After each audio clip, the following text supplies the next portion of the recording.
Today, we will talk about ground leases. A ground lease is an agreement in which a tenant can develop property during the lease period, after which it is turned over to the property owner. This type of lease is commonly used between commercial landlords and tenants, allowing tenants to construct buildings on the property. A ground lease indicates that improvements will be owned by the property owner unless an exception is created and stipulates that all relevant taxes incurred during the lease period will be paid by the tenant. Because a ground lease allows the landlord to assume all improvements once the lease term expires, the landlord may sell the property at a higher rate. Ground leases are commonly used by franchises and big box stores, allowing corporate headquarters to purchase the land and allowing the tenant/developer to construct and use the facility. A good example of this is Macy's stores, which are often ground leased.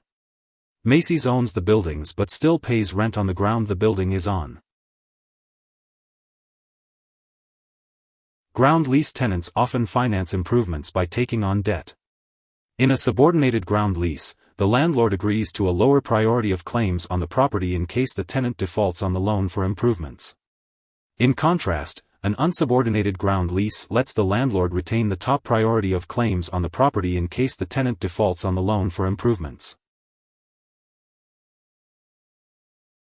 The ground lease lets a tenant build on property in a prime location they could not themselves purchase. It also does not require the tenant to have a down payment for securing the land, as purchasing the property would require.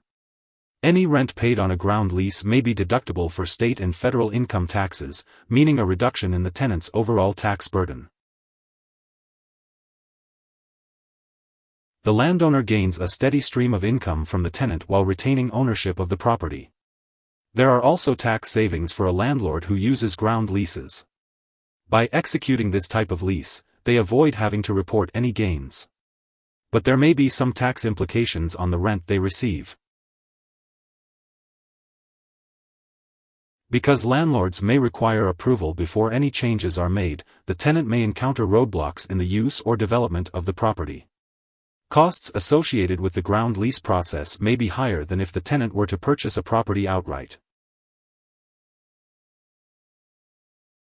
Landlords who don't put in the proper provisions and clauses in their leases stand to lose control of tenants whose properties undergo development. Depending on where the property is located, using a ground lease may have higher tax implications for a landlord.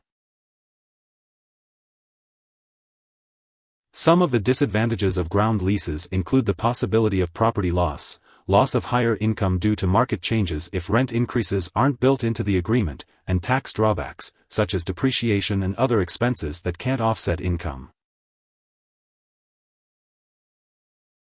A ground lease can be a good investment for both the tenant and the landlord. It allows a tenant to build on prime property they could not afford to purchase and provides a steady income stream for the landlord. Unless you or your landlord take specific steps to end the agreement under the lease, it will simply continue on exactly the same terms. You do not need to do anything unless you receive a notice from your landlord. Here are 3 key takeaways. 1. A ground lease is an agreement in which a tenant can develop property during the lease period, after which it is turned over to the property owner. 2. Ground leases commonly take place between commercial landlords, who typically lease land for 50 to 99 years to tenants who construct buildings on the property. 3. Tenants who otherwise can't afford to buy land can build property with a ground lease, while landlords get a steady income and retain control over the use and development of their property. Hope this would help. Thanks for watching.